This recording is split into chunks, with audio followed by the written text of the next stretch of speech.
Fala, contador, contadora, você gostaria de se libertar do operacional para ter mais tempo, para focar no crescimento da sua empresa, para cuidar de você, para ganhar mais dinheiro, mas hoje talvez você está preso ali, apagando incêndio o tempo todo, com muito problema para resolver? Pois bem, se você quer fazer essa transformação de se tornar um empresário da contabilidade, que vai ter mais lucro e mais liberdade, você vai precisar aprender a virar um gestor de uma empresa contábil. E é por isso que hoje nós vamos fazer esse podcast, um podcast muito especial sobre gestão contábil. E para me ajudar nesse papo, eu estou chamando aqui o Luiz Guimarães, grande especialista em gestão. Seja muito bem-vindo, Luiz. Obrigado, Pedro. Muito bom estar aqui, feliz estar aqui com o seu público. Prazer meu, a gente bateu um papo hoje muito legal no almoço e eu convidei o Luiz para fazer parte dessa conversa porque tem muita coisa para a gente falar. O Luiz, ele recentemente fez uma imersão, que foi a imersão rumo à gestão top. Eu falei, Luiz, a gente precisa levar esse conhecimento para que os contadores dominem esse assunto. Muitos contadores não crescem porque não se tornaram bons gestores. Então esse é o nosso tema de hoje. Então quero convidar você que está me assistindo, já toca aqui no botão para você se inscrever nesse canal, para você receber outros conteúdos como esse, curte o vídeo se você gosta desse tema e principalmente manda para o seu sócio, para o seu pai, para sua mãe, para sua esposa, para quem trabalha com você na contabilidade, porque esse é um assunto muito importante para melhorar a gestão e os resultados da sua empresa contábil. Beleza? Antes da gente começar no nosso tema, eu quero pedir que você se apresente, Luiz. Conta um pouquinho quem é o Luiz e o que é a Mápia. Legal. Bom, sou filho de Deus. Sou esposo de Suderlene, tenho 2 garotões. Sou especialista em inovação, em tecnologia e em gestão. Eu ajudo empresas a inovar, a um próximo nível de gestão. Sou fundador da MAP. Então a MAP é uma plataforma, né, que ajuda escritórios de contabilidade a inovar e ir para um próximo nível de gestão, melhorar seus atendimentos, né, seu nível de operação. Para quem deseja uma operação impecável, é onde a gente atua, a gente ajuda. Muito bom. E Luiz, me diga uma coisa, por que o contador deveria dar atenção para a gestão? Por que ele deveria se transformar em um gestor? Tá, legal. Mas começar com essa pergunta, por que gestão, né? Porque eu preciso bater metas. Então a gestão é a camada da empresa que bate metas. A camada de operação é uma camada extremamente importante, é o coração da empresa, porque ela que entrega o resultado do dia a dia, né? Então ela que faz ou gera o que a empresa faz, né? O fim dela. Mas esse resultado, ele nunca está parado, nunca está estanque, né? Eu sempre preciso evoluir, crescer, né? Então eu preciso melhorar a minha qualidade sempre. Eu preciso reduzir custo, eu preciso crescer, preciso vender. Então eu preciso sempre melhorar, sempre evoluir. Eu preciso bater metas, eu preciso ter metas e bater metas. Então, quem faz isso acontecer dentro da empresa é a camada de gestão. Exato. Eu gosto muito do conceito, Luiz, de que gestão é a capacidade de entregar resultados através de outras pessoas. E isso é um grande desafio, porque quando a gente está fazendo o nosso trabalho, quando está no nosso controle, você faz um esforço, você está comprometido, você dá o seu jeito e aquilo funciona. Agora, quando você começa a contar com outras pessoas para fazer esse trabalho, vem uma espécie de impotência. Caramba, eu não tenho mais o controle da execução, eu dependo que aquela pessoa faça bem feito. E aí o que acontece muitas vezes? Aquela pessoa não está fazendo tão bem feito quanto você faria. E o movimento que eu vejo que muitos contadores cometem, peraí, não é assim não, volta para mim, deixa que eu faço. Ou seja, o contador começa a ser um centralizador, ele vai puxando tarefas para si, ele vai ficando sobrecarregado de trabalho, ele vai se afundando no operacional cada vez mais, e aí trabalhando 10, 12, 14 horas por dia. Por outro lado, ele forma um time frágil, porque uma vez que ele não delega atividades, ele não desenvolve as pessoas, e aí fica nesse ciclo vicioso que o contador se afunda no operacional cada vez mais. Então, eu acho que esse tema é um dos temas mais importantes que a gente já fez aqui no nosso podcast, sobre gestão de processos, gestão de operação, porque, no final das contas, vai libertar muitos contadores. Se o contador tiver a grandeza e a humildade de reaprender sobre o tema, eu acho que ele pode ter uma vida muito melhor. Exatamente. Normalmente, você começa um negócio na operação, né? Só que eu não posso sair da operação largando a operação, né? Então, eu tenho que sair da operação e ir para uma camada de gestão. E, com isso, criando uma operação, de fato, uma padronização que a gente chama, né? Porque a operação ela tem que ser como se fosse um motorzinho lubrificado, que funciona e entrega sempre os mesmos resultados. Ela não pode ficar variando. Essa variação significa não ter camada de gestão. Então, ao delegar, eu tenho que fazer uma camada de gestão para poder sair de fato da operação. Sair da operação sem gestão, acontece isso que você falou, eu acabo não conseguindo sair de fato, eu preciso voltar porque eu preciso manter aquele nível, né, de performance que, naturalmente, se você é o gestor empreendedor, você é um cara muito capacitado, muito entrega, com muito resultado e consegue entregar. Mas agora tem que partir, mudar a bandeirinha, né? Tem que fazer com que outros consigam fazer o que você consegue. Tem que fazer que outros consigam performar do jeito que você consegue performar.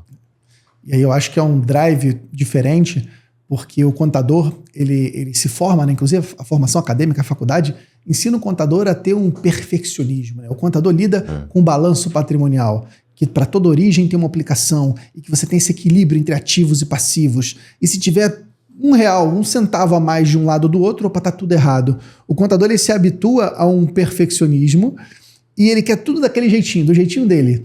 E por vezes não entende que quando ele delega para pessoas, vai ter uma variação nesse jeitinho, mas ele precisa ter um padrão ali a ser seguido e ele acaba se prendendo nessa história e que é o perfeccionismo dele trava o crescimento. Por outro lado, eu acho que o contador ele peca em não fazer para modelar. E aí eu acho que é o grande ponto. A gente na operação de uma empresa, a gente vai ter que meter a mão na massa. Não tem jeito. Não existe empresa totalmente, você não se envolve com nada. Se você não está se envolvendo com nada, é porque alguém está fazendo por você. E que bom que você conseguiu isso. Mas você precisa modelar o caminho pelo seu exemplo. Você precisa deixar um molde, uma forma, igual uma forma de bolo, uma forma para as pessoas repetirem esse processo. Enquanto você não criar essa forma, você vai estar contando com a boa vontade, com a boa intenção e com o conhecimento daquele colaborador. E o dia que essa pessoa sai da tua empresa? E o dia que essa pessoa desmotiva e deixa de cumprir esse padrão? Eu acho que é aí que muitos contadores acabam se perdendo no caminho por não criar as formas, não criar os modelos a serem seguidos. Isso limita o crescimento do próprio negócio. E é legal, já que ele tem esse perfil, desse perfeccionismo, né? Isso é ótimo, porque ele pode criar com esse perfil uma operação perfeita, né? Ou próximo dessa perfeição. Mas aí falta um detalhezinho, né? Gestão é método, gestão é ciência também.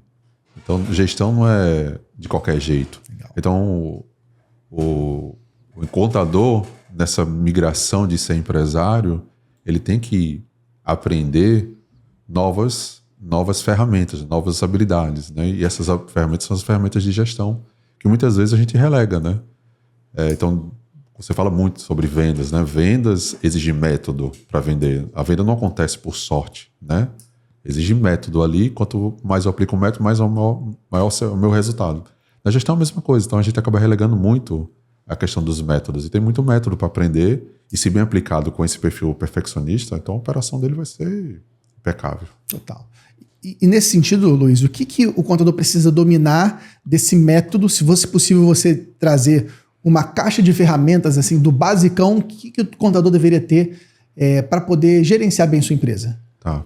Acho que para começar, tem talvez 3 ou 4 ferramentas que seriam fundamentais, né? Primeira ferramenta, e é uma coisa muito pouco utilizada, é meta, né? Então, se eu não tenho meta, eu não tenho um rumo, eu não tenho aonde quero chegar, eu não tenho os benchmarks de saber se eu estou bem ou se eu estou mal, né? O que eu preciso manter porque já é bom e o que eu preciso melhorar porque não chegou lá ainda. Minha expectativa é maior sobre isso. E quando eu defino meta, então, na definição do meta eu defino que eu preciso chegar num ponto B e eu estou no ponto A, né? Então eu preciso provocar uma mudança nessa empresa. E ao chegar no ponto B, parabéns, agora eu tenho que fazer com que esse ponto B se torne o novo normal, o novo benchmark. Então seria a segunda ferramenta que o gestor, o empresário, o gerente precisa desenvolver e ser muito bom, é em padronizar a sua operação. Então, se eu faço algo de um jeito, gera um resultado. Eu não consigo gerar um novo resultado fazendo a mesma coisa, né? Até atribuem a Einstein esse dizer, né? Que seria insanidade querer resultados diferentes fazendo a mesma coisa. Então eu tenho que fazer diferente. E esse fazer diferente seria, ao encontrar esse diferente, seria, agora eu tenho que padronizar esse diferente. Gente, agora a gente não vai mais fazer assim, porque isso entrega o resultado A, a gente vai fazer assado, porque entrega o resultado B. Então a padronização seria a segunda ferramenta disso. Mas, enfim, o ambiente é muito complexo. As pessoas variam, né? Os sistemas variam, o ambiente varia, o governo varia, tudo tem uma variação ali no dia a dia, o cliente varia. Então é normal acontecer coisas que saem do caminho. Então, não significa dizer que ao definir um padrão e capacitar as pessoas a seguir esse padrão, que sempre vai ser daquela forma, né? Tem muitas variáveis envolvidas. Então, isso a gente chama de anomalia. Então, o gestor ele tem que aprender a identificar essas anomalias e corrigir essas anomalias. Inclusive, identificar aquelas que são crônicas, aquelas que nunca mudam. Eu acho que todo mundo já deve ter tido aquela experiência de nossa, eu já estou na 5ª, 6ª reunião, já discuti isso há 1 ano, ainda estamos discutindo o mesmo problema, né? Então eu tenho que ter a capacidade de identificar essas anomalias e corrigi-las, né? Essas anomalias. Então esses aí são as ferramentas principais. Mas como é que eu faço tudo isso? Existe um pensamento que é célebre na gestão, que é uma forma de pensar estruturado em 4 partes, né? Que a gente chama de PDCA. Então, o gestor ele tem que aprender a pensar dessa forma. Então, aparentemente, quando eu olho, é uma ferramenta muito simples. Até para a gente poder alinhar, Luiz, o que é o PDCA? O que significa esse método? O PDCA é um método que veio da qualidade total, né? Então, veio ali da pós-guerra no Japão. E ela é uma forma de pensar, onde eu faço um planejamento, que seria o P. Então, eu planejo. P de plan, né? Isso, P de plan. Legal. O D de do, de fazer. O C de checar, de check. E o A de agir, né? De act, de aprimorar. Então, é uma forma de pensar se eu quero bater uma meta, eu tenho algum obstáculo, tem alguma coisa que me faz não bater essa meta, né? Então, o que pode ser isso? Então, tem um planejamento. E aí, ao fazer esse planejamento de uma forma diferente de agir, eu ajo, checo para ver se isso gerou os resultados, ou se está na linha que vai gerar os resultados, e aí eu faço os ajustes necessários. Não foi na linha, foi na linha contrária. Ajusta novamente. Não, foi na linha correta, um pouquinho mais, um pouquinho menos, então vou ajustando. Então, é um pensamento que eu chamo de fazer uma coisa de cada vez. Então, a gente normalmente tem muitos problemas, e quando vai fazer uma lista N, 20, 30 problemas, e se perde com a própria quantidade de problemas. Então, pega um que é mais prioritário, o que mais lhe incomoda, e esse age. Então, nessa forma de pensar. Normalmente de tão simples que ela é uma talvez uma das ferramentas mais relegadas, mas é uma que traz mais benefícios. Essa forma de pensar, né? Olha, eu concordo totalmente, Luiz, e eu aprendi ao longo da minha jornada que no mundo dos negócios, menos é mais. Quanto mais simples, mais fácil de implementar e de replicar. Às vezes a gente fica esperando aquela coisa super sofisticada e rebuscada e quer aquele termo em inglês para ficar chique e a gente acaba complicando as coisas que poderiam ser mais simples. Eu diria que a gestão ela pode se resumir no conceito do PDCA. O gestor ser capaz de planejar, e aí você falou algo muito importante, a necessidade de definir metas. Quantas vezes nós encontramos contadores que não têm meta nenhuma? Por exemplo, eu não tenho meta de crescimento. Eu quero faturar quanto até dezembro do final do ano? Você tem essa meta? Faço a pergunta para você que está nos assistindo. Você tem claramente essa meta? Você quer faturar quanto por mês até dezembro?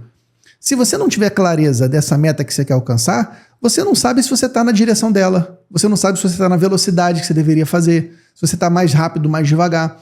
Se você não tem meta, você não tem esse direcionamento. E a responsabilidade de definir metas é do dono do negócio. Não dá para esperar que os colaboradores vão fazer isso, porque eles não têm esse nível de maturidade empreendedora, empresarial.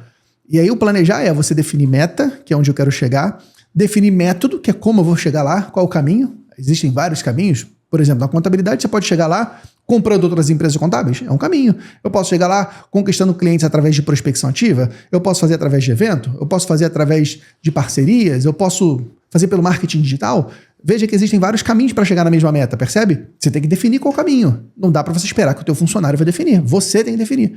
Então, uma vez que você tem a tua meta e você tem um método, e com isso você tem uma métrica, você mede aquilo, você tem a capacidade de aferir se aquilo está certo ou está errado, está na quantidade certa, aí você vai para esse segundo passo do que é o executar, que na minha opinião, Luiz, quero ver a tua opinião também, a função do gestor no executar não é executar para fazer, é executar para ensinar. Eu vou executar para criar um molde, como eu falei anteriormente, para que esse molde seja replicado por outra pessoa. Vem a etapa do check, que para mim eu acho que outra coisa, o contador erra muito. O contador ele não monitora os números da empresa. Quantas folhas de pagamento estão pendentes de serem entregues? Quantas DCTFs estão pendentes? Quantas guias do Simples Nacional eu faço por dia? O contador geralmente não tem esses números. Então ele não está checando a operação. Ele não está verificando se aquilo que ele está fazendo está na quantidade certa que deveria ser. E por fim, a última etapa do A, que é o ACT, é você tomar as ações corretivas e preventivas. Eu vou ali agir para poder padronizar, por exemplo, caramba, veio uma nova tecnologia que está melhorando o meu processo no setor fiscal de apuração do imposto. Eu vou padronizar porque eu quero que todos os meus colaboradores usem essa mesma tecnologia. Não pode só um colaborador usar e os outros não usarem. E, no final das contas, gente, esse ciclo PDCA é uma roda que você vai girando ela. É você, gestor, girar essa roda de planejar, executar, verificar e aprender. E muitos contadores estão presos numa operação, que é a operação, às vezes, de atender o cliente ou então de corrigir as anomalias, as não conformidades e não faz o seu trabalho de gestor de rodar o PDCA. Eu acho que aí é onde muitos empresários contábeis se perdem por não estarem presentes que eu preciso fazer essa função. E que se eu não fizer essa função, se alguém não fizer essa função, a minha empresa não cresce. O que você pensa disso, Luiz? Legal, eu até queria comentar essa parte que você falou do simples, né? E eu gosto muito dessa sua visão também. Uma vez que você falou assim, olha que eu tenho que fazer isso. Não tem um sistema. Pega o caderninho e usa o caderninho, né? Quer ferramenta mais simples do que o caderninho, né? E muitas vezes a gente quer uma coisa sofisticada, a gente busca as coisas mais complexas e o que é mais simples está lá e faz. Eu tenho até um amigo que ele fala do conceito do domínio do óbvio. E é o óbvio que faz os grandes resultados e a gente acaba relegando o óbvio e quando não relega o óbvio não tem domínio do óbvio, né? E o PDCA é um domínio do óbvio, né? Ter o domínio dele é o domínio do óbvio. Você falou do, né? Exatamente, o do não é fazer, né? O quem deve fazer é a operação. Então, qual é a função da camada de gerenciamento no do? É validar se as pessoas estão seguindo o procedimento operacional padrão. Então, se estão seguindo do jeito que é para seguir. Não? Então, qual é o benchmark da empresa para fazer cada coisa? Né? Eu preciso padronizar 100%? Começa com uma coisa, né? Mas a questão é começar o processo. Então, padroniza aquilo e checa. As pessoas estão produzindo daquela forma? Se o resultado veio diferente, primeira checagem que tem que fazer, mas ele seguiu o procedimento operacional padrão? Porque se tivesse seguido, não deveria sair daquilo. Seguiu. Aí eu vou e faço a correção que deve fazer. Né? E o cheque tem um grande problema no cheque, é que muitas vezes o modelo atual de trabalho não me permite ter métricas. Então, se eu não controlo a produção ao ponto de ter métricas de toda a cadeia de produção, eu não consigo nem saber se eu estou me aproximando ou me afastando da meta. E quando eu vou descobrir isso? Quando eu já não tenho mais condições de fazer nenhuma ação. Quando chega o resultado, diz, que pena, não bati a meta. Né? Então, atrasado. Tá atrasado. E atrasamos de novo, né? E por que atrasamos de novo? Não tenho capacidade de fazer diagnóstico, porque eu não tenho métricas de toda a cadeia de produção, de todo o processo. Né? Então é um processo que fica à mercê. Então, o que eu não consigo medir, eu não consigo controlar, e aí eu não consigo fazer gestão. Então, isso é um grande gargalo no modelo de trabalho atual, esse cheque. Eu concordo com você, Luiz, e é bem bacana a tua visão. Você que traz para o mundo contábil essa visão de gestão fabril, né? Como uma fábrica, como uma linha de produção, que essa linha precisa ter controle. Você precisa saber exatamente quantas estações estão funcionando, quantas estações estão paradas. E é algo que o contador muitas vezes não tem. Ele confia no conhecimento e no comprometimento dos seus colaboradores, mas infelizmente está cada vez mais difícil achar gente boa. O mercado contábil sofre de uma escassez de mão de obra qualificada, de força de trabalho pronta, e não dá para você contar que o teu colaborador vai saber tudo, ainda mais num contexto de mudança como a gente está. Mudança, por exemplo, que estamos diante agora, alguns meses da reforma tributária, começar o seu processo de implementação, mudança como a gente teve de mudança na reforma trabalhista que houve, na reforma que a gente teve de novas obrigações, por exemplo, surgiu recentemente a FDRINF e R4000. Você tem o tempo todo mudanças nos processos que, se o gestor não garantir que esses processos estão sendo implementados e usar a tecnologia para conseguir controlar, a empresa dele vai cada vez mais perdendo performance, vai deixando de cumprir requisito, deixando de fazer o básico, e aí às vezes o negócio contábil ele passa a não ser um bom negócio. Eu vejo muitos contadores que sofrem com um negócio contábil ruim porque eles não estão sendo bons gestores. Isso é algo que esse podcast, quem sabe, quem está nos acompanhando aí, quem sabe isso não seja um chamado para você dar atenção para isso. Será que eu estou sendo um bom gestor? Será que eu estou sendo uma gestora que o meu negócio contábil precisa e merece? Eu acho que é uma provocação que eu quero deixar para você, porque eu quero que você cresça. E o fato de você estar aqui assistindo a gente me deixa muito feliz porque mostra que você está comprometido em avançar e dar os próximos passos. Posso fazer uma provocação? Claro. Dessa aí sua? Se gerir é atingir metas, então o papel do gestor é atingir metas. Só que como é que eu faço para atingir metas? A única forma que eu tenho para atingir metas é mudando. Então a mudança é o processo que me leva a atingir metas. Então, se eu faço de um jeito e tenho um resultado, para conseguir outro resultado, eu tenho que fazer de outro jeito. E o que é que normalmente a gente vê? Um gestor que não gosta de mudanças. Então, não dá para ser gestor. O gestor ele tem que amar a mudança, né? O gestor tem que conviver com a mudança, e a mudança é o papel dele, porque se ele não muda, ele não atinge metas.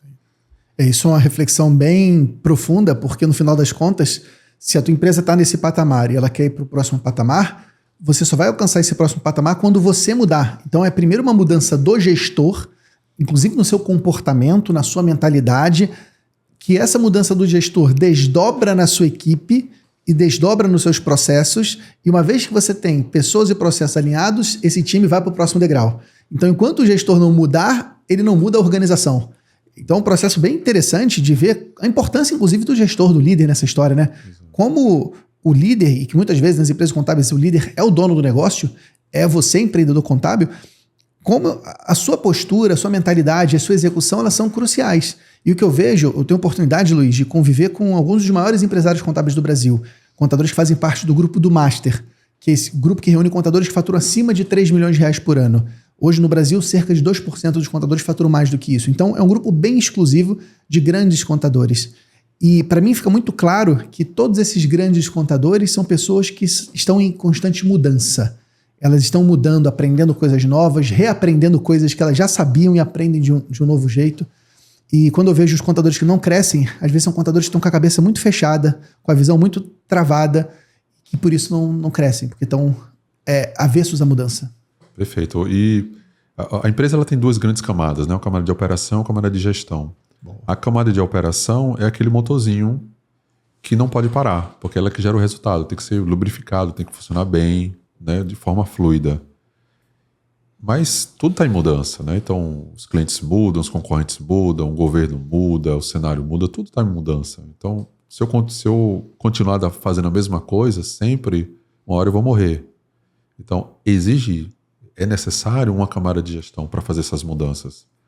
Então, se o gestor está na operação, ele não vai fazer a mudança, ele vai ser avesso à mudança, né?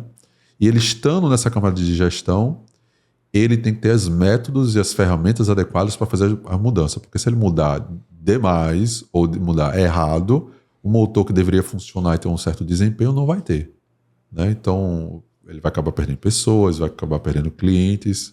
É aquela situação, né? O motor tem que ser... A operação tem que ser um motor de Fórmula 1. E ele tem que provocar essas mudanças parando no mínimo possível o carro de Fórmula 1, senão ele perde a corrida. E ele tem que parar rápido e fazer a mudança correta. Se ele faz a mudança errada, a próxima volta o carro perde desempenho. Então, por isso que o gestor ele tem que se profissionalizar. Tem que aprender os métodos, as ferramentas, tem que ter a tecnologia para fazer a coisa bem feita. Maravilha. E nesse contexto, Luiz, como um contador pode se profissionalizar, pode melhorar esse conhecimento, essa experiência em gestão? Tá. Primeiro ele pode...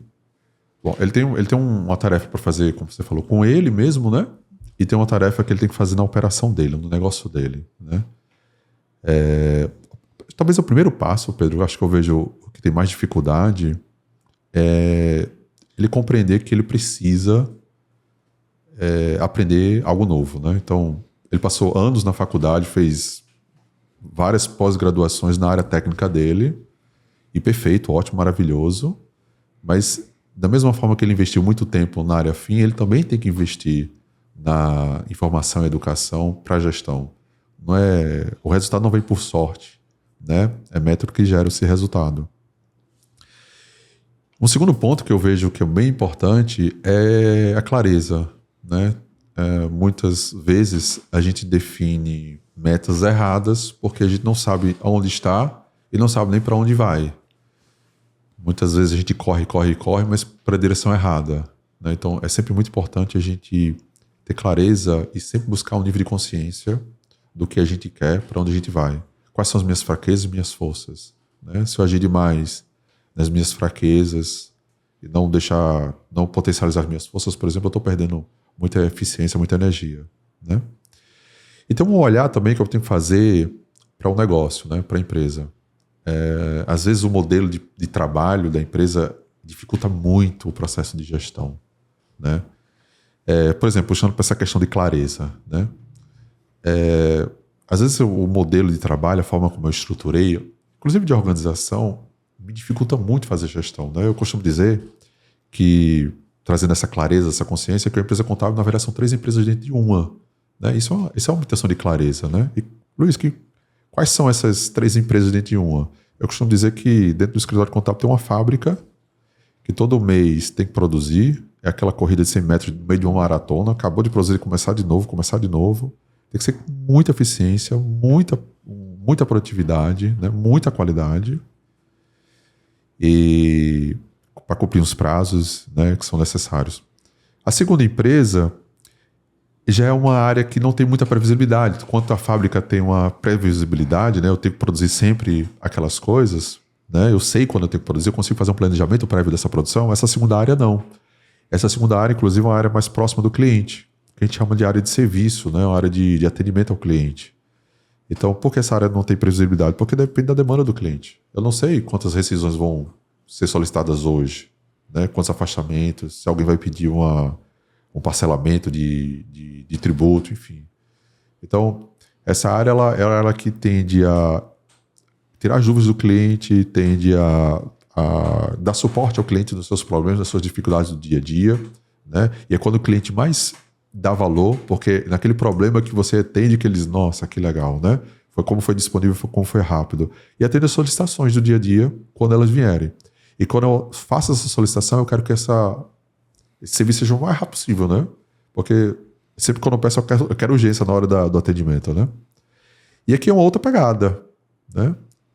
E uma terceira empresa seria uma parte de assessoria, consultoria, né? Planejamento, onde você pode aumentar o ticket, pode fazer venda no seu próprio cliente, é onde o seu cliente espera que você revolucione o negócio dele, é onde você usa todo o seu expertise que você estudou anos e anos e tem lá e às vezes não aplica, que você consegue aplicar. Que a gente chama que é a área de projetos da empresa, né? Então veja, são 3 áreas que são muito distintas, né? Perfil de pessoas diferentes, né? O cara da fábrica é uma pessoa, ele é máquina, é uma pessoa atenciosa, disciplinada. A pessoa que faz a parte de serviço e atendimento é uma pessoa que gosta de gente, né? Ele tem empatia, ele quer resolver o problema do cliente, ele não sossega, não para enquanto não resolver aquele problema do cliente, né? Independente se for ele ou não, outra pessoa que vai resolver. Ele é o cara que está lá para o cliente, né? E a área de projetos envolve uma série de habilidades profundas, né? Não só de atender e produzir, mas de apresentar, né? De analisar, de conduzir uma reunião, são outras habilidades. Em termos de gestão também, é uma gestão de rotina, outra é uma gestão de projetos, né? Tipo, posso usar um PMBOK, posso usar um Scrum para gerenciar, outra é uma gestão de serviço. Indicadores totalmente diferentes. Então, veja, são 3 negócios dentro de um. E se eu quiser gerenciar tudo como se fosse uma coisa só, aí começa a ficar complicado. Algo que deveria ser mais simples, vai ficar ainda mais complexo. Então, esse nível de clareza, né? Que ele deve buscar e corrigir, né? Se eu olhar na produção, eu tenho que metrificar tudo, né? Se eu não tenho como metrificar tudo, eu fico com dificuldade de diagnosticar, de definir metas, de acompanhar. Então, essa seria a visão mais interna, né? No processo. Olha, eu nunca tinha ouvido essa visão e muito profunda essa forma de enxergar o mundo, porque ela mostra como o negócio contábil é complexo. O negócio contábil ele é composto por 3 negócios regidos por 3 leis diferentes da física, da química, porque de fato uma fábrica é uma sequência ordenada de processos repetitivos e, como você bem falou, a cada 30 dias os processos recomeçam, então é um tipo de gestão. A área de relacionamento com o cliente é uma outra área completamente diferente. Por isso que nos últimos tempos está cada vez mais comum os contadores implementarem uma área de sucesso do cliente, o CS, né?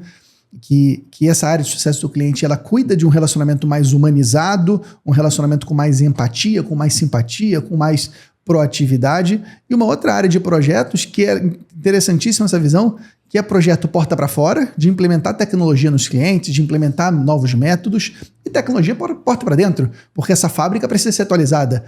E é interessante pensar que o contador ele tem um push, um empurrão do governo nessa atualização. É o tempo todo novidades. É o E-Social que lá atrás foi obrigatório para as empresas e o contador teve que se adaptar ao E-Social. É o SPED que avançou lá com o ECD, com o ECF, e agora avança cada vez mais. E agora a reforma tributária.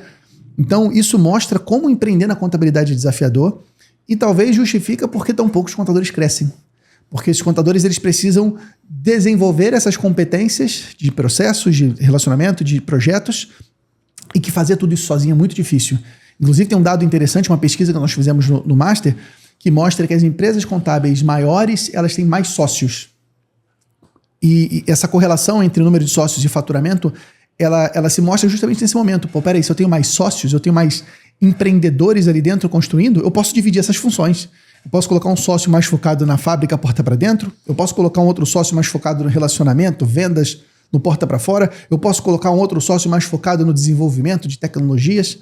Eu acho que essa visão que você trouxe, Luiz, para mim foi uma visão muito preciosa e eu nunca tinha visto no mercado contábil. Que bom poder trazer, mostrar no nosso podcast essa visão de mundo e eu concordo com ela. São 3 negócios e o contador precisa desenvolver minimamente essas 3 habilidades ou trazer gente boa do seu lado para fazer isso junto com ele, né?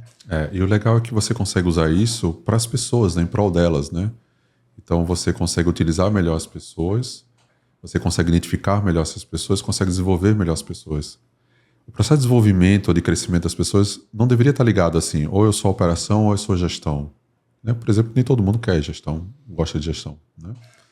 Mas se tivesse ligado de uma forma a que eu possa crescer no que eu faço, né, ou desenvolver entre áreas, né, então eu sou bom, porque cada área dessa desenvolve habilidades específicas, né, e eu tenho agora possibilidades enormes de crescer, e na hora que eu meço, que eu estruturo o modelo para que ele possa ser medível, mensurável, eu começo a ser mais meritocrático, sim, mais justo, né, então aquelas pessoas que fazem mais são vistas, as pessoas que fazem menos, muitas vezes não é culpa delas, é porque você não dá um benchmark para ela. Né? Você não diz assim, olha, você está com 40% abaixo da média, só não sabe que ela está boa ou está ruim. Então, é o papel do gestor passar isso para elas, né? Para que elas possam desenvolver, elas têm um parâmetro em que elas possam trabalhar e desenvolver. Excelente. Você trazer esse parâmetro faz as pessoas terem ao que se comparar e ao que buscar, né? O que ambicionar, chegar naquela produtividade, naquela meta. E a função do gestor. O gestor tem que dar parâmetros para as pessoas, tem que dar referências. Eu falei sobre como se tornar um gestor, né? O que eu acredito que é o melhor caminho para você fazer isso? Primeiro é aprender sobre método de gestão. Você foi muito claro, né? Tem que estudar. Não tem jeito. Gestão é uma ciência, a administração é uma ciência, ela requer conhecimento, ela requer estudo, ela requer conhecer coisas novas. Então, conhecer um método é importante. Eu acho também que é importante você ter uma camada de feedback. Alguém que possa te dizer se você está no caminho certo ou não. É bom você ter alguém que possa olhar, porque às vezes a gente está no meio da execução, a gente não consegue enxergar os nossos pontos cegos. Mas alguém de fora da execução olhando para você, percebe que de repente você está com algum ponto errado que você não está enxergando. Então eu acho que ter um feedback é muito importante. Também ter modelos, ter organização é fundamental, e aí entram inclusive tecnologias como a da Mapia para trazer modelos de processos, de rotinas, de instruções, para que você possa seguir esses moldes. E por fim, ter uma comunidade, ter um grupo de pessoas que, assim como você, também estão comprometidos em crescer, sendo que alguns estão alguns degraus acima e você consegue se inspirar nessas pessoas e ser ajudado, outros estão alguns degraus abaixo e você ajuda, e quanto mais você ajuda, mais você aprende. Esse, para mim, são os 4 caminhos para você se desenvolver como gestor. São justamente os 4 entregáveis do Scale. Nós temos um programa de mentoria chamado Scale, e nesse programa nós temos direcionamento através de um método, nós temos feedback através dos nossos mentores, nós temos organização e nós temos comunidade, um grupo. É assim que funciona o Scale, é assim que funciona o Master, aí para contadores que faturam acima de 3 milhões por ano. E eu acredito que esse é o melhor caminho para você se tornar um gestor, é você fazer parte de um programa estruturado e usar tecnologias para que ele possa virar um empresário melhor. Essa é minha contribuição sobre como virar um bom gestor. Show, massa. E qual é o desafio, qual é o obstáculo que um contador precisa superar, Luiz, para poder se tornar um gestor na prática, no dia a dia? Tá, a gente pode olhar essa questão interna e externa, né? Uma das situações é que o gestor ele precisa dedicar tempo para a gestão, né? E muitas vezes ele está na operação, às vezes de forma muito direta, mas às vezes de forma indireta também, né? E normalmente tudo é prioridade em relação à gestão. Eu costumo dizer assim, quando eu chego nos nossos clientes, para facilitar a vida, eu travo a agenda deles, né? Então, ó, segunda de manhã, segunda tarde, quarta, é sagrado. Eu falo assim, é sagrado, não pode tirar. Porque sempre vai aparecer um cliente, uma reunião, uma necessidade que ele sempre abre mão, né? E se eu não paro para gerir, se eu não paro para pensar, para corrigir os problemas, tratar os problemas, eu não vou nunca bater meta, né? E a gente sempre vai ficar sempre naquelas reuniões intermináveis que nunca chegam lá. Então ele precisa se conscientizar disso. Isso é difícil para ele e às vezes é mais difícil ainda para o colaborador dele, né? Ele acha que é uma perda de tempo tirar o cara da operação, mas na verdade ao invés é uma perda de tempo colocar um cara muito bom, muito capacitado para operar, né? Então se aquela pessoa ela tem habilidades natas de solução de problemas, é porque gerir é isso, né? Gerir, às vezes eu chego assim e pergunto assim, e aí, qual o problema? Não tem problema não. Ah, então, tá bom, então precisa de mim, né? Porque se não tem problema, se não tiver problema, não precisa de gestor, né? Se está tudo funcionando, né? O gestor é aquele que resolve problemas, aquele que... Problema é uma coisa boa, né? Porque no final das contas, o que é uma empresa? Senão um resolvedor de problemas para os seus clientes. Então o problema do seu cliente é o seu faturamento, é o seu ganha-pão, né? Então, da mesma forma, o problema da empresa é o ganha-pão do gestor. Então ele está lá para resolver esses problemas. E o que é um problema? Bom, tem dois tipos de problema, né? Tem um problema bom, é aquele do tipo, não atingi a meta ainda, não estou com o nível de qualidade, o nível de vendas, o nível de custo que eu gostaria de ter, então esse é um problema, que é um problema bom. E esse problema é para ter, e é sempre para ter. Se você é um gestor e não tem problema bom, então você não está fazendo gestão.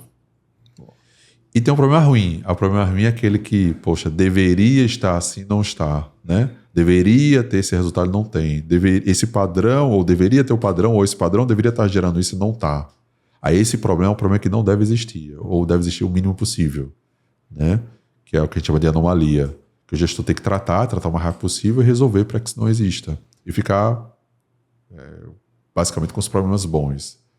Então esse é o dia a dia do gestor, ou deveria ser o dia a dia do gestor, desde que ele dedique tempo para isso. Então, esse é fundamental, se dedicar esse tempo para isso. E segundo é aquele olhar mais interno, né? O que é que do meu modelo atual me impede de fazer gestão? Tá? Por exemplo, na hora que eu junto tudo para uma pessoa que ela está produzindo, ela está atendendo, que ela se reúne com o cliente, que ela tem que fazer...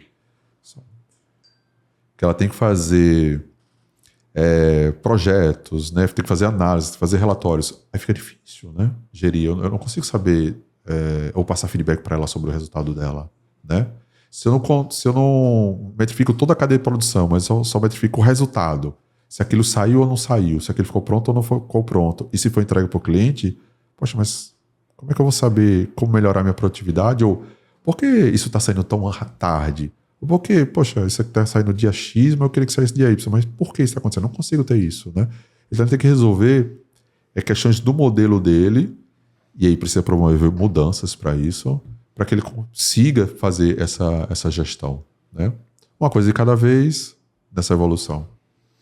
Gostei muito dessa tua forma de enxergar os problemas, especialmente de trazer esse conceito do problema bom, não é?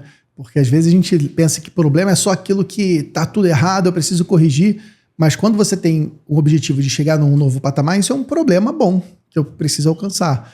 E a tua função como gestor talvez seja criar problemas bons, né? Eu tenho novas metas, eu tenho novos desafios, porque você é o grande... É o trem que puxa as locomotivas da sua empresa, né? O trem que puxa é você com a sua ambição como empresário, com sua visão como empreendedor. É muito valioso isso que você trouxe. E também, Luiz, que eu quero ressaltar aqui, essa questão de você bloquear tempo para ser gestor. Isso é fundamental. Eu vejo que muitas vezes o contador, ele quer ser gestor no tempo que sobra. Só qual o problema? Nunca sobra tempo. O nosso tempo ele é consumido de uma maneira voraz. E se você não tem uma agenda que você comanda essa agenda, alguém está comandando essa sua agenda. É possível que a sua agenda esteja sendo comandada pelos seus funcionários, por exemplo. Os funcionários requisitando o contador o tempo todo. Vem cá, chefe, me ajuda com isso, me ajuda com aquilo, não sei fazer aquilo. E daqui a pouco você está o dia todo resolvendo pequenos problemas que outras pessoas deveriam resolver e você não está resolvendo aqueles grandes problemas que só você poderia resolver. Você deixou de ser o gerente para ser a secretária, né? Para ser a secretária de luxo. E nesse sentido, Luiz, talvez o funcionário mais caro da empresa. Porque talvez a tua remuneração como empresário contábil é a maior de todas. E a sua hora homem é a mais custosa. Se você está fazendo o trabalho que outra pessoa deveria estar fazendo, talvez você está... Olha só o que eu vou dizer, hein? Talvez você resolver problemas de outra pessoa prejudica a empresa. Porque você está gastando muito para resolver aquele problema e não está resolvendo a causa. Eu gosto muito desse conceito, Luiz. Quando a gente está diante de um problema, da gente entender o que são consequências do problema e o que são causas do problema. Eu acredito que o bom gestor é capaz de resolver as consequências, os efeitos, mas principalmente resolver as causas, para que aquele problema não volte mais a acontecer. E aí você trouxe um exemplo muito legal de, caramba, parece que a 6ª reunião que eu estou aqui, que a gente fala a mesma coisa, é porque não resolvemos as causas. Tratamos só as consequências. Pegando um exemplo aqui simples, imagina só, chega uma pessoa num restaurante e demora muito para o pedido sair, a comida está demorando. Aí aquele cliente fica enfurecido, ele vai lá, reclama e fala que vai... E aí vem lá a pessoa do atendimento, vai lá, atende o pedido dele e dá lá um adicional de batata frita, dá lá um refrigerante maior para tentar contornar. O cliente às vezes fica até satisfeito. Pô, obrigado, você me ajudou aqui, tá tudo bem, já estou mais calmo. Só que dessa forma você resolveu só a consequência do problema, que é aquele cliente insatisfeito reclamando. Mas qual foi a causa? Por que esse hambúrguer demorou lá na cozinha? É aí que entra aquela visão que você traz muito bem, Luiz, dos processos intermediários, porque é ali que tem algo acontecendo. Será que o chamado não chegou na hora certa? Será que a pessoa que deveria fazer não fez? Será que... Eu quero até debater isso com você, Luiz, porque esse exemplo é muito bom da hamburgueria. Será que a gente não precisava repensar a forma que a gente faz hambúrguer? Porque às vezes nas empresas contábeis você tem uma pessoa que cuida do hambúrguer todo. Pega o pão, depois eu pego o pão e coloco na chapa, eu pego a carne e coloco na chapa, eu pego o queijo, vou lá na salada e lavo a salada e junto tudo. Isso é um jeito de processar. Talvez se eu dividisse essas funções por pessoas diferentes, talvez isso não seria mais rápido, com uma linha de produção, pegando até um exemplo muito famoso do McDonald's, que você tem um processo muito mais claro de tempos e movimentos. Eu vejo que às vezes o processo contábil, da fabricação da contabilidade, é um processo muito artesanal, que depende muito da habilidade de um artesão que cuida muito bem desse cliente. Esse cliente tem uma carteira esse funcionário tem a carteira de cliente para cuidar, e ele cuida de tudo, de A a Z, desde no departamento pessoal, da admissão do funcionário, até o fechamento da folha, até a demissão, até atendimento ao cliente. Como é que você enxerga essa gestão de processos na contabilidade, essa visão de carteira de clientes, de trabalho? Qual é a tua visão sobre isso? Perfeito. Para que eu possa crescer, eu tenho que ter qualidade, né? E qualidade é padrão. Então, eu defino o que para mim é qualidade e toda vez que eu compro como resultado aquilo que eu defini, você pode gostar ou pode não gostar, mas para mim aquilo está definido e é padrão, né? No caso do McDonald's, você pode gostar ou não gostar do sanduíche, mas onde você comer vai ser igual, né? Onde você pedir vai estar igual. Então, esse é o princípio da qualidade. Quando, nessa visão, né, na minha equipe eu tenho o quê? Mestres artesãos. Então, é um mestre. É muito difícil formar um mestre. É muito difícil contratar um mestre. É muito difícil formar um mestre. Ele é um mestre. E é muito difícil controlar um mestre artesão, né? Sorte se você tiver ótimos mestres artesãos, maravilhoso, né? Mas você vai estar também limitado no crescimento. Agora, você pode não ter alguns mestres artesãos, né? E aí, a sua qualidade desaparece. Por quê? Porque cada mestre vai entregar de uma certa forma. Então, na minha percepção como cliente, eu vou ter várias percepções diferentes. Às vezes, clientes diferentes. Eu sou o cliente sou o seu cliente, tenho uma qualidade, eu tenho um nível de entrega. Então, tem um colega que também é seu cliente, ele tem um outro nível de entrega. Então, já não tem um padrão. Mas, às vezes, eu tenho vários níveis de entrega. Então, se você ainda usa o modelo de carteira, então, às vezes, eu tenho um nível de percepção de qualidade da pessoa da folha, um nível de qualidade diferente do fiscal, um nível de qualidade de contábil. Então, eu percebo na sua entrega que exige vários níveis, ou seja, não existe padrão ali, né? Não existe qualidade. Então, para que a empresa possa crescer, para que a operação seja fluida, a garantia não pode estar na mão de uma ou outra pessoa, tem que estar na mão da equipe, né? Um time só vence quando o time é bom, não porque tem um ou outro jogador que é bom, mas o time todo, nas suas várias diferenças de perfil, de capacidade, de habilidades, o time todo é um time campeão ou não, né? Então, a empresa ela teria que pensar da mesma forma, né? É o time junto, trabalhando, que entrega através do processo. Então, a garantia da qualidade, ou seja, eu sou o seu cliente porque o seu processo é bom, não porque eu sou atendido na sua equipe por fulaninho, né? Que é bom. Porque fulaninho pode sair ou entrar e como é que vai ficar? Que é muito comum, né? Às vezes um colaborador sai da contabilidade e ele leva os clientes, porque a empresa contábil ela não tem maturidade, a qualidade está naquela pessoa e não no processo, e aí aquela pessoa sai, monta um negócio e leva os clientes. Então, eu acho que isso que você descreveu é a realidade do mercado contábil. Eu queria que você explicasse um pouco mais, Luiz, como a Mapia resolve esse problema? Qual o modelo de gestão que a Mapia propõe? Tá, então nessa parte da produção, a gente propõe um modelo de esteira de produção, né? Então, qual é a ideia por trás do modelo de esteira de produção? É fazer com que um grande trabalho que seja complexo, né, difícil de formar, difícil de gerenciar, seja quebrado em micros trabalhos. E esses micro trabalhos, então, sejam distribuídos entre várias pessoas. Ou seja, a gente sai do modelo em que a gente isola as pessoas para um modelo em que a gente trabalha em equipe, né? Eu costumo dizer que uma das habilidades mais exigidas pelo RH na contratação é a habilidade de trabalhar em equipe. Mas na empresa contábil, muitas vezes, a gente faz o inverso, né? Então a gente isola as pessoas em departamentos, você é do fiscal, você é do trabalhista. Lá dentro do departamento a gente isola ela, você está com essa carteira. E ela trabalha isolada, né? Naquela carteira.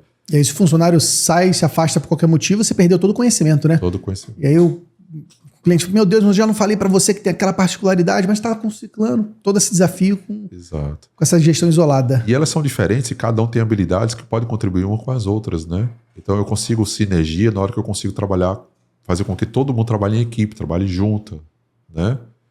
E aí como é que eu faço então para que essas pessoas com diferentes perfis, habilidades, conhecimentos trabalhem juntas e construam juntas um resultado, um produto? A esteira de produção. Então, se eu pensar numa esteira de produção, de qualquer produto, do produto mais complexo ao mais simples, todos eles são produzidos hoje basicamente por esteira de produção, né? Então, pega um produto de altíssima qualidade, por exemplo, um carro da Toyota, que é visto no mercado como altíssima qualidade. Na esteira de produção da Toyota não vai ter engenheiro de Fórmula 1, vai ter metalúrgicos, pessoas normais, bem capacitadas ali para fazer a função delas, né, bem treinadas para aquilo, e elas juntas em equipe, produzem um produto de alta qualidade. Então, essa é a ideia, né? Quebrar o trabalho em pequenos trabalhinhos e elas juntas fazerem isso junto, tá? Então, pega algo complexo, que é grande, e quebra em pequenos problemas e fica mais fácil de gerenciar. Com isso, agora eu consigo metrificar tudo, né? Então, aquele problema de metrificação, eu elimino. Agora eu consigo metrificar toda a cadeia de produção e agora eu consigo comparar as pessoas, né? Então, não tem mais isso do...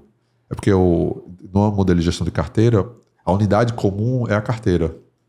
Mas é muito difícil a carteira ser uma unidade justa, porque se eu tenho 10, você tem 10, o meu pode ser mais complexo do que o seu. Eu posso ter 12, você pode ter 9. Não dá para comparar de forma justa. E se eu comparar assim, não, eu comparo fulano do fiscal, ciclano da contabilidade. Pô, Luiz, mas são coisas diferentes, não dá para comparar. Pá, esse é o problema. Então, como é que eu vou fazer gestão disso?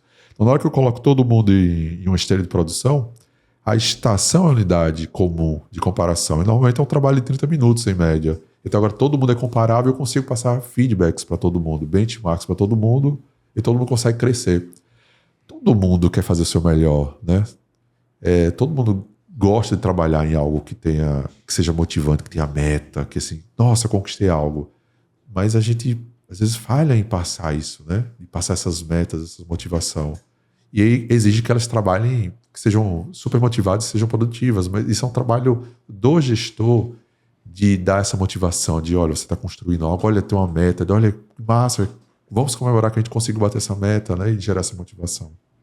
Muito bacana, Luiz. Essa forma de gerenciar a empresa contábil que a Mapia traz é uma forma inovadora, que é legal de ver que a inovação está no nome da empresa, inclusive, né? Então é algo que está dentro da essência do negócio de vocês, que é enxergar a contabilidade como uma fábrica, a qual tem linhas de produção, e essas linhas de produção precisam ser gerenciadas por microentregas. Como você deu um exemplo que é muito bacana, né? Como a montagem de um carro. Um carro é um equipamento super complexo, com milhares de itens, inclusive de fornecedores diferentes. O pneu vem de um lugar, a bateria vem de outro, o vidro vem de outro. e eles saem perfeitamente iguais. Você compara um carro com outro da mesma marca, da Toyota, eles são idênticos. E são feitos por pessoas diferentes, com habilidades diferentes. Então, como trazer essa visão de gestão industrial fabril para o negócio contábil? A Mapper traz essa metodologia que atrela, né, método com ferramenta, né, com tecnologia, como uma plataforma para poder empoderar o contador com essa visão. Muito bacana essa forma de gerenciar a empresa contábil. E eu convido os contadores que ainda não conhecem a Mapper, vale a pena você conhecer, para que você possa entender se é esse o modelo que você precisa para aumentar a produtividade da sua empresa, para aumentar a segurança da sua empresa. E um outro ponto de ser reflexão, né?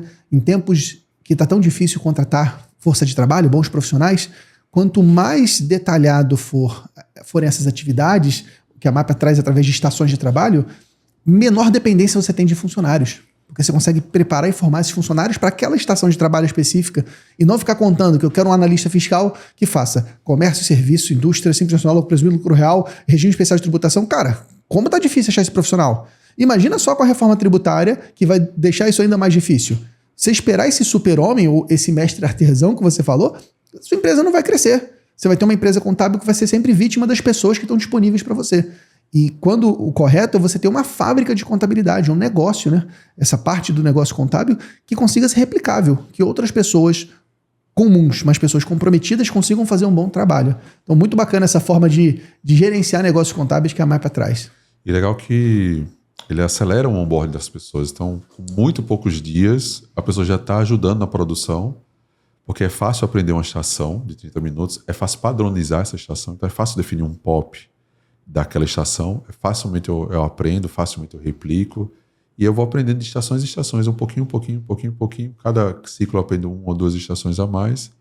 Com o passar dos semestres dos anos, eu formei um grande profissional, e minha empresa serviu como uma escola de formação, que a pessoa vai ficar super grata com você consegue pegar essa pessoa, inclusive, na base e crescê-la, né? E dá a possibilidade dela crescer sem necessariamente ser o basicão do lado do operação e gestão, né? Então, N possibilidades de desenvolver essa pessoa. Muito bom. Quem quiser conhecer mais sobre a Mapper, como é que faz?